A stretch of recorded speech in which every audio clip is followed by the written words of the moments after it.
Hello everyone. Today we will discuss the some formulae of compound interest. इससे पहले हमने 11 exercise करी थी, वो विदाउट फॉर्मूले करी थी, है ना। हमें मालूम होना चाहिए कि विदाउट फॉर्मूले से भी हम 1 ईयर का ईयर बाय ईयर इंटरेस्ट निकाल के भी हम कंपाउंड इंटरेस्ट फाइंड कर सकते हैं।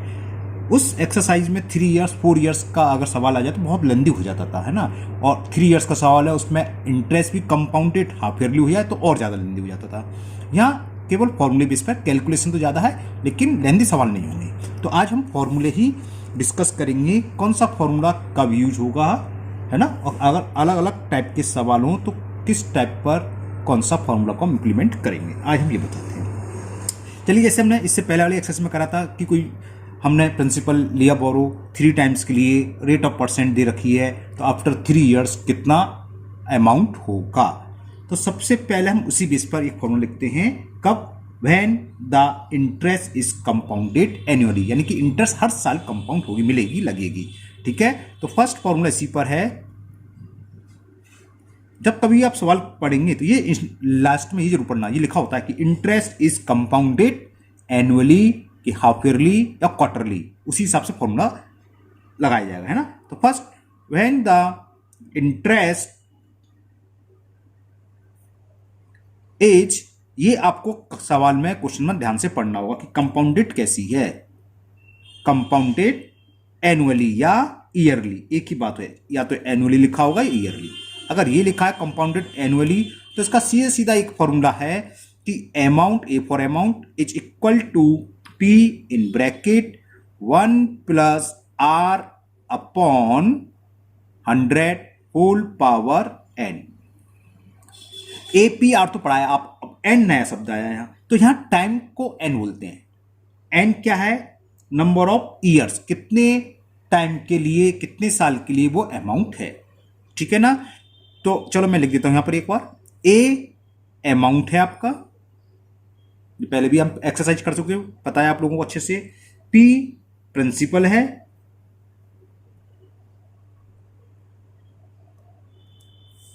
और R for rate, rate of interest,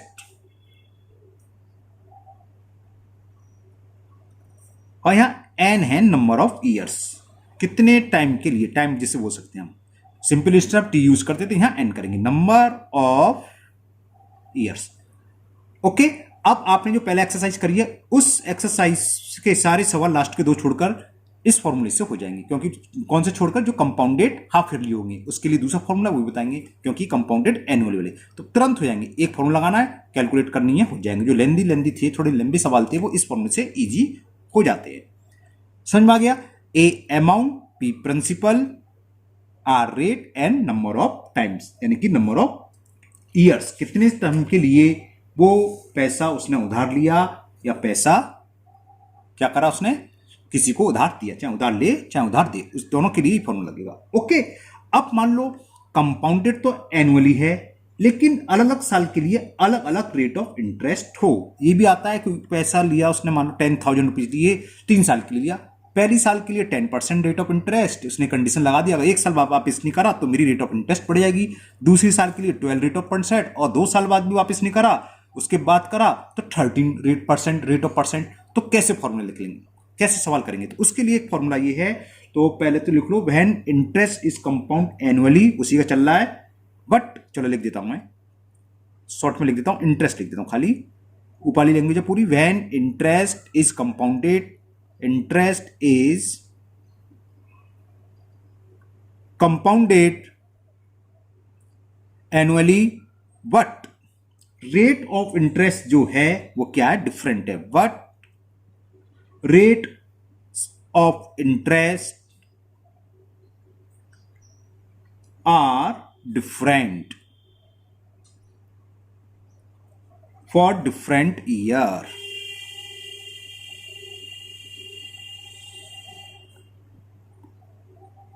इस फॉर्मूले को जरा समझना, डिफरेंट ईयर्स का मतलब हर साल अलग है।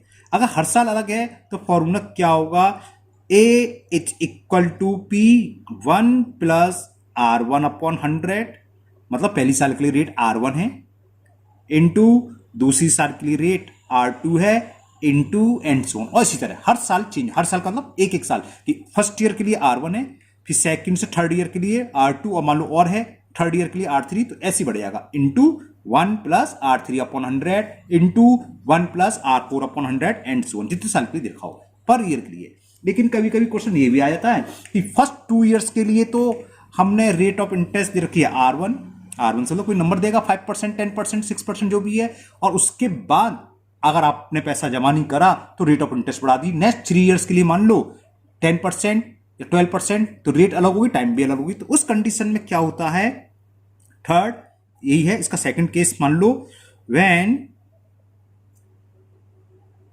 ये रेट समझिए R1 R2 से समझ आ गया। पहली ईयर के लिए R1, दूसरे के लिए R2। R1 R2 का मतलब मान लो 10% है, 12, ये 5 है या 6, कुछ भी हो सकती है, वो तो क्वेश्चन में देगा, वो क्वेश्चन पर डिपेंड है। अब वन रेट ऑफ, यहां टाइम कितना है, हर 1 ईयर, एक एक साल के लिए, पहली साल के लिए, दूसरे साल के लिए, तीसरे साल के लिए, ये फॉर्मूला हुआ। लेकिन जरूरी नहीं हर साल के लिए, हो सकता है फर्स्ट 2 साल के लिए अलग हो, उसके बाद 3 साल के लिए अलग हो, तो टाइम पावर मारा जाएगा। When rate of interest are different for different years, लिखना पूरा है ना, डिफरेंट ईयर्स, तो क्या होगा, A is equal to P 1 plus R1 upon 100। मान लो ये है N1 टाइम के लिए, N1 से मतलब 3 साल, तो 3 ईयर्स आ जाएगा। दूसरी रेट ऑफ इंटरेस्ट उसके 2 साल बाद तक, उसके बाद अगर 2 साल देगा तो रेट ऑफ इंटरेस्ट दूसरी है, तो यहां N2 टाइम। सवाल समझ में आ रहा है। यहां तो क्या था, पहली साल के लिए R1 है, दूसरी साल के लिए R2 है, तीसरी साल के लिए R3 है, तो ईयर तो बनी हुई, इसलिए ये भी बात फॉर्मूला वही है, बनी लगा हुआ ये फॉर्मूला। देखो N की जगह बन लगा तो वही तो आ जाएगा, N2 के लिए 2 लगा तो वही आ जाएगा, एक ही तरीका है। लेकिन साल हो सकता है पहले 2 साल के लिए R1% हो तो N1 की जगह 2, उसके नेक्स्ट 3 ईयर्स के लिए ये परसेंट हो, पावर आ जाएगी 3 ईयर्स एंड सो ऑन। समझ में आ गया आपके। ये फॉर्मूला शायद आप लोगों की बुक में नहीं दे रखा है, तो मैंने इसको बता दिया। यहां तक क्लियर। अब ये फोर्थ समझो, बहुत इंपॉर्टेंट। अगर ईयर फ्रैक्शन में दे रखी हो, फ्रैक्शन से मतलब 2.5 ईयर, जिसे बोलते 2.5 साल के लिए या 1.5 साल के लिए, है ना, 1.5 ईयर, तो पावर में हम 1.5 सॉल्व करना नहीं जानते। पावर में 2 की पावर 2 तो हम सॉल्व कर लेंगे, 2 इंटू 2 4, लेकिन 2 की पावर मैं कहूं 2 होल 1/4 यानी कि 5.2 सॉल्व करो, नहीं जानते हो आप लोग। उस कंडीशन में हम कैसे सॉल्व करेंगे, तो ये बहुत इंपॉर्टेंट है ना। इस टाइप के सवाल आते हैं कि 1.5 ईयर का अमाउंट फाइंड करो, तो इसको समझो। ये कब लगेगा, जब इंटरेस्ट इज कंपाउंडेड, अभी तक जो भी चल रहा है सब एनुअली या ईयरली का चल रहा है, अभी हाफ ईयरली का बाद में बताएंगे। व्हेन इंटरेस्ट इज कंपाउंडेड, मैंने इसलिए बोला कहीं मैं लिखना भूल जाऊं ईयरली, तो ये समझ लेना ईयरली चला सब। When interest is compounded yearly या एनुअली, एक ही बात होती है। मैंने ऊपर शायद एनुअली लिख दिया था, यहाँ ईयरली लिख दिया, दोनों लैंग्वेज यूज कर दिए जिससे कि आपको कोई कंफ्यूज ना हो। तो when interest is compounded yearly, but जो टाइम की बात थी main, time is a fraction, whole number में नहीं है, 2 ईयर्स 3 ईयर्स नहीं है, 2.5 ईयर्स है। तो कुछ नहीं करना, सीधा सीधा फॉर्मूला याद रखो आप, अमाउंट इज इक्वल टू होगा P 1 प्लस R अपॉन 100 की पावर N से मतलब कंप्लीट ईयर्स। जैसे मान लो 2.5 ईयर्स है तो N की जगह 2 हो गया, क्लियर। और यहां आ जाएगा 1 प्लस, अब 2.5 ईयर है तो इसको मैं एग्जाम्पल दे लिखता, तो हाफ यहां आ जाएगा, तो फ्रैक्शन लिख लें, जो फ्रैक्शन होगा। तो मैं क्या लिखूं से ये सोचना पड़ेगा, 1 प्लस N तो हो गया, ये फॉर एग्जाम्पल ही लिखता, चलो यहां लिख देना, ये आ जाएगा months, 1 plus M for months. अभी एक नीचे एग्जाम्पल लिख दूंगा तो समझ में आ जाएगा। मंथ्स जो भी होगा, मंथ्स को हम ईयर में कन्वर्ट करते हैं ना, तो मंथ्स अपॉन 12 ऐसे कर लो, नहीं तो गड़बड़ हो जाएगा। तो year in fraction, years in fraction, अभी मैं इनटू रेट ऑफ परसेंट और इसी में अपॉन 100। या इसका दूसरा तरीका क्या होता है, देखो फॉर एग्जाम्पल वो लिख दूं, सपोज करो हमें रेट ऑफ इंटरेस्ट फाइंड करनी है, एग्जाम्पल फाइंड करना है 3 होल, और क्या लिख दूं, 2/5 ईयर्स लिख देता हूं, चलो इसमें अमाउंट फाइंड करना है, तो यहाँ n की जगह तो 3 हो जाएगा और यहाँ क्या आएगा, तो इससे फॉर्मूले से समझ लो, इससे इजी हो जाएगा। a equal to P 1 plus are upon 100, whole number क्या 3, यहाँ 3 इंटू में 1 प्लस अभी कितना ईयर्स है 2 अपॉन 5, तो लिखोगे 2 upon 5 into rate of interest upon 100। जब हम अभी एक्सरसाइज कराएंगे तो वह हम डिस्कस करेंगे। इसमें एक तरीका होता है, पहले 3 इयर्स का निकाल लो पूरा अमाउंट, जो आएगा उसका नेक्स्ट, ये बच्चे इतने मंथ का सिंपल इंटरेस्ट निकाल लो, ऐड कर दो। वो जब हम एक्सरसाइज सॉल्व करेंगे वहां मैं आपको डिटेल में और समझा दूंगा। ठीक है, यहां तक समझ में आ गया? ओके, ये हो गया ना। अब देखो इस फॉर्मूले को हम एक पॉपुलेशन के सवाल लेते हैं, उसमें भी यूज कर सकते हैं। कैसे, ये समझ लो। देखो पॉपुलेशन, मान लो आज की डेट में प्रेजेंट पॉपुलेशन की बात चल रही है कि किसी टाउन की 10 लाख है या 5 लाख है, कुछ भी हो, उसकी इंक्रीजिंग रेट दे रखी है हमें, कि इंक्रीज रेट दे रखी है 10%, यानी कि एक तरीके से आर हो गया। और पूछे find the population of that town after 3 years, उस टाउन की 3 इयर्स बाद पॉपुलेशन क्या होगी। तो पॉपुलेशन को भूल जाओ, मान लो प्रिंसिपल है, कोई पैसा है, आपने आज की डेट में लिया 10,000, 5% के ब्याज से, चक्रवृद्धि ब्याज पे, यानी कि कंपाउंड इंटरेस्ट को हिंदी में चक्रवृद्धि ब्याज बोलते हैं ना, कंपाउंड इंटरेस्ट पे लिया, तो 3 साल बाद कितना होगा, तो यही तो फॉर्मूला लगाएंगे, A is equal to P 1 plus are upon 100 की पावर 3 बस। यानी कि कौन सा कहने का मतलब, ये simple formula, a equal to P 1 plus are upon 100 की पावर n। तो यही पॉपुलेशन का हो जाएगा। ये क्या हो जाएगी, प्रेजेंट पॉपुलेशन। यहाँ अमाउंट का मतलब बढ़ने के बाद जो भी होता है वो अमाउंट, तो आफ्टर 3 इयर्स, यानी कि आफ्टर n इयर्स पॉपुलेशन क्या होगी, after population after n years equal to present population 1 plus rate upon 100 की पावर n। रेट से मतलब जो भी रेट इंक्रीजिंग दे रखी हो, और अगर डिक्रीजिंग हो रही है तो माइनस आ जाएगा। इतना आसा है। तो क्या होगा, पॉपुलेशन के केस में सेम फॉर्मूला काम करेगा। तो फॉर्मूला क्या हो जाएगा, आप तो या तो यही ले सकते हो, ये कौन सा 5th नंबर का फॉर्मूला, ये ले सकते हो, पॉपुलेशन आफ्टर n ईयर, है ना, कितना, आफ्टर n ईयर क्या होगा, p फॉर प्रेजेंट पॉपुलेशन, यहां स्पेस कम इसलिए p लिख रहा हूं, p 1 प्लस आर अपॉन 100 की पावर n, वेयर p क्या है, p यहां पर है present population.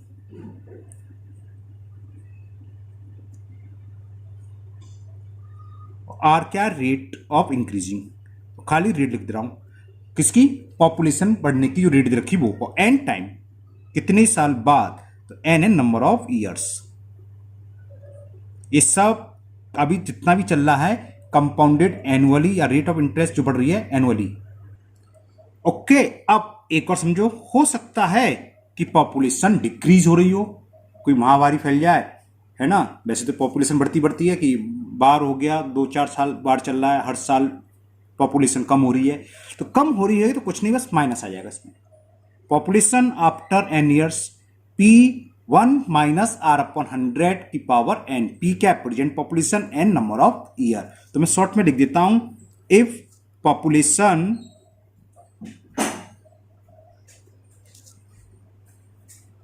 Is decrease. Okay, तो क्या होगा, इफ पॉपुलेशन इज डिक्रीज, तो population after n years, population, writing बड़ी गंदी आ रही है आज, आफ्टर n ईयर्स क्या होगी, p फॉर प्रेजेंट पॉपुलेशन, जो आज की डेट में है वो, है ना, 1 minus r upon 100 raise to the power n। जितने समय बाद पूछिए वो, आर रेट है जो डिक्रीज रेट दे रखी होगी, 10% पर एनम डिक्रीज हो रही है ना, ये गिवन होगा क्वेश्चन में, वो रेट लग जाएगी। यही फॉर्मूला सेम आप लोगों ने देखा होगा, एक मशीन हम खरीदें कोई, या स्कूटर खरीदें, कोई व्हीकल हो या गाड़ी हो, तो हर साल उसकी कॉस्ट कम होती जाती है, उसको बोलते हैं डेप्रिसिएट। अगर रेट डेप्रिसिएट हो रहे हों तो डेप्रिसिएट वैल्यू, डेप्रिसिएट का मतलब कम होने के बाद क्या रहेगी, जिसे हम डिक्रीज वैल्यू भी बोल देते हैं, कि डिक्रीज के बाद कितनी, डिक्रीजिंग के बाद, है ना। तो डेप्रिसिएट वैल्यू का फॉर्मूला भी यही होता है सेम, कि depreciate value equal to p for present value 1 minus कितना रेट है, कितने परसेंटेज पर ईयर कम हो रही है वो, इंटू एन। बात समझ में आ गया। तो अगर हम कम हो रही है पर ईयर कुछ रेट और परसेंट से, तो कुछ साल बाद उसकी वैल्यू क्या होगी, present value 1 minus r upon 100 की पावर n। अगर मान लो यही पॉपुलेशन है तो population after n year, present population 1 minus r upon 100 की पावर n। तो यही फॉर्मूला सेम होता है डेप्रिसिएट के लिए। आपने सवाल पढ़ेंगे ना, सुना होगा डेप्रिसिएट, तो डेप्रिसिएट का मतलब कम होना। तो सेम फॉर्मूला है, बस यहाँ पॉपुलेशन यूज कर रहे हैं, वहां लिख देंगे कॉस्ट ऑफ मशीन या कॉस्ट ऑफ आर्टिकल, या कुछ नहीं तो डेप्रिसिएट वैल्यू लिख दो या डिक्रीज वैल्यू, दोनों का मतलब सेम होता है। तो लिख देते डेप्रिसिएट वैल्यू। ये सवाल तो समझ में आया क्वेश्चन कहाँ यूज होगा। इस टाइप के सवाल आएंगे, कोई मशीन है जिसकी कॉस्ट हर साल 5% डेप्रिसिएट हो रही है या डिक्रीज हो रही है। डेप्रिसिएट मतलब कम होना, डिक्रीज माने कम होना, ये तो जानते हो है ना। तो बताओ 3 साल बाद उसकी कॉस्ट क्या रह जाएगी। तो डेप्रिसिएट वैल्यू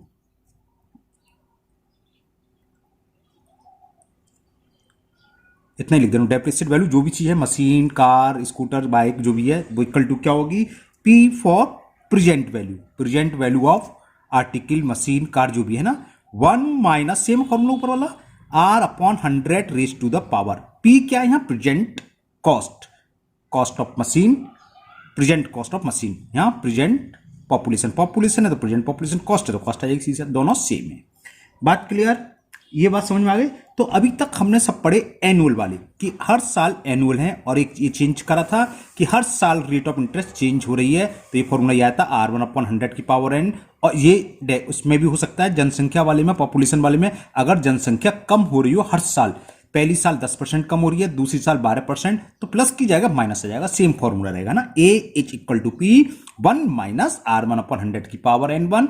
ये n1 n2 कम है, अगर मान लो 2 साल लगातार 10% कम हुई, उसके 3 साल बाद लगातार 10% या 12% कम रही, तो n बराबर 3 आएगा, 2। और हर साल के लिए पावर 1 रहेगी, तो 1 हम लिखते नहीं है। एक साल कम हुई तो माइनस आ जाएगा, दूसरी साल कम हुई तो माइनस आ जाएगा। रेट ऑफ इंटरेस्ट अलग अलग दे रखी होगी, पहले की 10% तो 10 आ जाएगा, दूसरे की 20 तो 20 आ जाएगा इस फॉर्मूले में।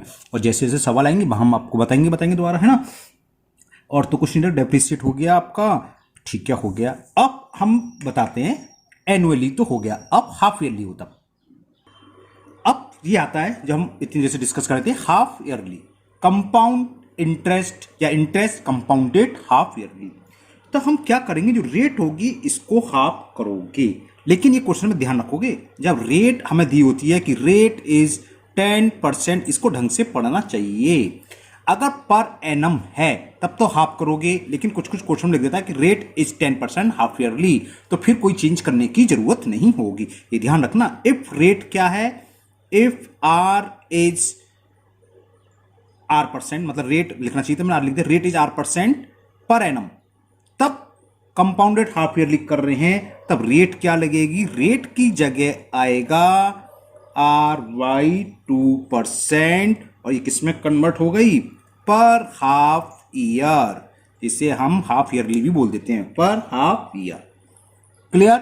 और टाइम क्या होगा, जो टाइम होगा, अगर 2 इयर्स दे रखा है तो 2 से मल्टीपल कर देंगे 2n, ठीक है। इतने हाफ ईयर्स हुए, क्योंकि हम हर हाफ ईयर्स यानी कि हर 6 मंथ बाद कंपाउंड फाइंड करेंगे, इंटरेस्ट फाइंड करेंगे। तो हर 6 मंथ बाद 1 साल है तो कितने 6 मंथ आएंगे, 2 ईयर्स है तो कितने आएंगे 4। तो नंबर ऑफ n क्या, ईयर्स, तो उसको 2 से मल्टीपल कर दो, वो हाफ ईयर्स में कन्वर्ट हो जाएगा। सिंपल सी बात है, रेट में जिससे डिवाइड हो रहा होगा टाइम में उससे ही मल्टीपल हो रहा होगा। ऐसा मैं क्यों बता रहा हूं, आगे क्वार्टरली है अगर, तो अगर हम रेट में 4 से डिवाइड हो रहा होगा तो इसमें 4 से मल्टीपल, या रेट में 3 से डिवाइड हो रहा होगा तो टाइम में 3 से मल्टीपल। ये रेट समझ में आ गया। कब डिवाइड होगा 2 से, जब रेट पर एनम दे रखी हो। इस बात को ध्यान से सुनना आप लोग, है ना। कभी कभी क्वेश्चन में लिखा होता है कंपाउंडेड हाफ ईयरली है और रेट दे दी कि रेट इज 5% हाफ ईयरली, और आपने उसको भी हाफ कर दिया तो क्वार्टर में पहुंच गया, है ना, तो वो हाफ ईयरली है तो वही रेट लगेगी। इसी तरह टाइम अगर ईयर में दे रखा है तब तो सही है, और मालूम दे रखा है कि हमें अमाउंट फाइंड करना है फॉर 3 हाफ ईयरली, तो टाइम्स 3 हाफ ईयरली हो गया, 3 लगा रहे हैं तो 3/2 नहीं करोगे। अगर 3 ईयर्स होगा, टाइम ईयर्स में दे रखा है, तब हम 2 से मल्टीपल करेंगे। हाफ ईयरली की बात चलिए तो 2 से मल्टीपल करेंगे, ठीक है ना। क्लियर। क्यों करते हैं, क्योंकि हम हाफ ईयर हर 6 मंथ बाद पूछ रहे हैं। मान लो 1 ईयर का है तो 1 ईयर में कितनी बार इंटरेस्ट मिलेगा, हर 6 महीने बाद 2 बार, 6 मंथ 2 बार, इसलिए 2 से बार, तो पावर 2 में पहुंच जाएगा वो। क्लियर। तो ये तो बात रही हाफ ईयरली की। अब सीधा सीधा ये फॉर्मूला हम पहले ही बता चुके हैं, अगर हमें कंपाउंड इंटरेस्ट निकालनी हो तो अमाउंट माइनस प्रिंसिपल। इसी से अगर अमाउंट निकालना हो तो अमाउंट क्या होता है, प्रिंसिपल प्लस CI एक चीज हो गई P, और प्रिंसिपल निकालना हो तो अमाउंट में से कंपाउंड इंटरेस्ट सब्ट्रैक्ट कर देते हैं, आंसर आ जाएगा। ओके, अच्छा वो तो रह गया, वो फॉर्मूला तो लिखने भूलिए ऊपर है ना, ये सब बता दिया हो गया। अब हाफ ईयरली की बात चल रही, तो इस कंडीशन में अमाउंट क्या होगा, amount is equal to P 1 plus R। अब यहां R क्या लगेगा, R/2, तो R की जगह R/2 कर दिए, अपन में 100 आता है, फॉर्मूला वही है इंटू एन। अब एन टाइम होता है, टाइम किसके इक्वल हो गया, 2n के, तो पावर हो जाएगी 2n। तो हाफ ईयरली के लिए ये फॉर्मूला यूज होगा। फॉर्मूले से क्वेश्चन कैलकुलेशन तो ज्यादा होती है लेकिन शॉर्ट हो जाता है क्वेश्चन। इससे पहले वाली एक्सरसाइज में करे थे खास तौर पर 3 इयर्स का निकालना हो या 4 इयर्स का निकालना हो और आ जाए हाफ ईयरली, तो उसमें बहुत लंबा हो जाता है, 8 टाइम्स निकालोगे ना, हर 6 मंथ 4 टाइम्स निकालो तो 8 टाइम्स हो गया वो। तो अब ये फॉर्मूले से बहुत ईजी हो जाता है। अब बात चलते हैं, हाफ ईयरली क्लियर हो गया, जो क्वार्टरली बता रहे थे हम। इफ इंटरेस्ट 8 नंबर पर क्या, क्वार्टरली वाला देखो, इंटरेस्ट कैसी है,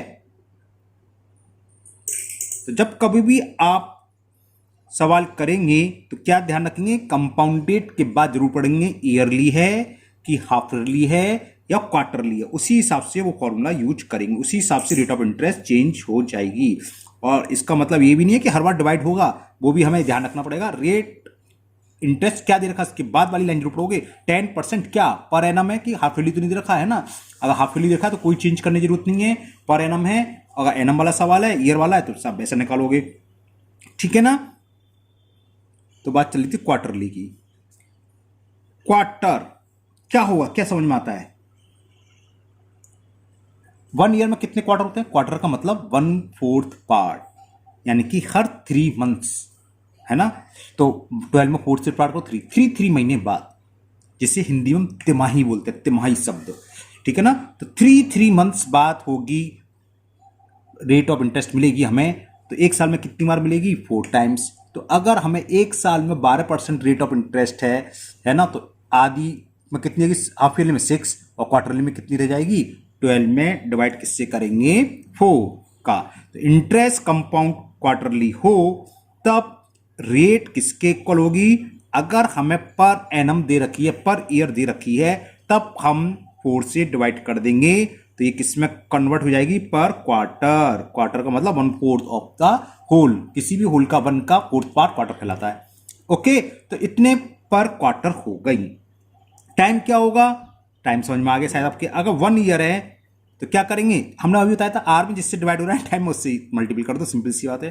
तो 4n क्वार्टर्स हो गए, इतने एक साल में 4 क्वार्टर्स, 2 इयर्स में कितने हो जाएंगे, 8 क्वार्टर्स, और 3 इयर्स में 12 क्वार्टर्स, ठीक है। बस अब तो फॉर्मूला लिखो, तो अमाउंट क्या होगा, अगर क्वार्टरली की लगाएंगे, P ब्रैकेट में 1 प्लस R अपॉन, चिंता मत करो सही करूंगा, 100 की पावर n, फॉर्मूला एक यही होता जाता है। अगर हाफ ईयरली तो R/2 फॉर्मूले का, क्वार्टरली तो R/4, और टाइम क्या है 4n, तो 4n। हाफ ईयरली है तो हाफ ईयरली में बताया था क्या था, R/2, सेम एक ही फॉर्मूले है, रेट जो लग रही है वो लगाएंगे, टाइम जो वो लगाएंगे, बस फाइंड कर लोगे। जब इस फॉर्मूले पुट कर लोगे तो अमाउंट निकलाएगा।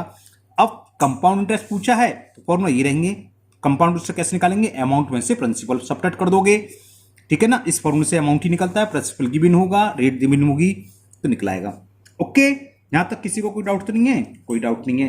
अब एक सवाल और आता है, आप लोगों ने बैक्टीरिया के विषय पढ़ा होगा कि उसकी बैक्टीरिया बहुत तेजी से बढ़ते हैं ना, कि per day per month per year जो भी है इतने % रेट दर से बढ़ रहे हैं, तो उस सवाल को हम कैसे करेंगे, एक ही फॉर्मूला यही, A = P 1 plus R/100, compound interest वाला, R/100 की पावर n, ठीक है, बात समझ में आ गया। और तो कुछ बचा नहीं। हाँ, कभी कभी जनसंख्या में क्या होता है, हमें अपोजिट दे देता है। अपोजिट से मतलब ये क्या है, हमेशा हमने निकाली जितनी फॉर्मूला हमने यूज करें, आफ्टर सम टाइम्स वाला, कि कुछ साल बाद का अमाउंट इतना होगा, या कुछ साल बाद की जनसंख्या इतनी होगी, या कुछ साल बाद की कॉस्ट ऑफ मशीन यानी कि डेप्रिसिएटेड दे रखी तो क्या होगी। कभी कभी ऐसा सवाल आ जाता है, प्रेजेंट आज की डेट में दे रखी है और पूछ ले बिफोर 3 इयर्स कितनी जनसंख्या थी। पहले तो आप छोटा सा एक एग्जाम्पल समझो, सपोज करो आज की डेट में प्रेजेंट पॉपुलेशन दे रखी है हमें 30,000, कोई टाउन है 30,000 दे रखी है ना आज की डेट में। अब पूछे बताओ बिफोर 3 इयर्स ये कितनी रही होगी, बिफोर 3 इयर्स। इफ इंक्रीजिंग दे रखी है रेट ऑफ परसेंट 10%। अब देखो, आप 3 साल पहले पहुंच जाओ, है ना। 3 साल पहले की बात करें तो 3 साल पहले जो जनसंख्या होगी उससे 3 साल बाद एक तरीके से अमाउंट होगा। अगर ये फॉर्मूला क्या होता है समझा रहा हूं, 1+r/100 की पावर n। ये कब निकालते हैं, n ईयर्स बाद जनसंख्या। हम 3 साल पहले पहुंच गए क्योंकि 3 साल पहले की पूछनी है, तो ये वर्तमान दे रखी। तो 3 साल पहले की बात करें तो ये क्या हुआ, अमाउंट हुआ। अरे 3 साल पहले पहुंच गए, है ना, 2020 से 2017 में पहुंच जाओ। अब 2017 में कोई जनसंख्या हमें फाइंड करनी है और 2020 के माहौल में, तो उसके लिए ये क्या होगी, समझ में आ गया। ये तो होगी जो आज की डेट है, 3 साल बाद 2020 की प्रेजेंट होगी, तो यहां पर ये 30,000 यहां लगेगा। और ये 3 साल पहले की बात पूछी है तो यहां आएगा 1 प्लस रेट ऑफ परसेंट जो भी दे रखा है और n लगा दोगे। इस तरीके से निकालते हैं, तो इसमें कंफ्यूजन की जरूरत नहीं है। बात समझ में आ गई नहीं आ गई। और आगे जब क्वेश्चन आएंगे हम वहां पर और डिटेल में करेंगे, इस टाइप के सवाल आएंगे, चिंता मत करो, ठीक है ना। तो आज के वीडियो में इतना ही है। मेरे कुछ नहीं छूटा है, सब ध्यान कर लिया मैंने एक बार। डेप्रिसिएट वाला हो गया, जनसंख्या पॉपुलेशन वाला हो गया, क्वार्टरली हाफ ईयरली सब हो गया। कुछ अगर रह भी गया होगा तो जो एक्सरसाइज करेंगे वह हम आपको डिस्कस कर देंगे। तो ये था वीडियो जहाँ फॉर्मूले, है ना, मैंने फर्स्ट चैप्टर में नहीं बताया था क्योंकि इन फॉर्मूले का फर्स्ट चैप्टर में फर्स्ट एक्सरसाइज में इसकी कोई यूज नहीं था 11A में, क्योंकि इसमें केवल हमें डायरेक्ट करना था सिंपल इंटरेस्ट की तरह, पर ईयर का या पर हाफ ईयरली का अलग निकाल के। अब ये एक्सरसाइज इजी है, इतना टाइम नहीं लगेगा। पहले वीडियो देखे हुए आपने, एक एक दो क्वेश्चन हो रहे थे, 2 क्वेश्चन जैसा 2-3 क्वेश्चन होते एक वीडियो में, अब आपके 4-4 5 हो जाएंगे एक वीडियो में।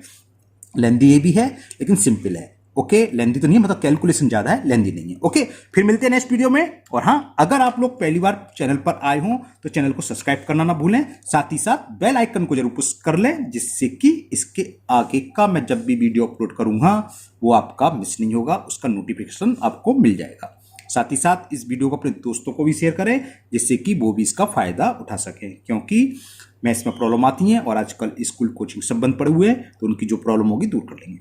Okay, thank you, have a nice day.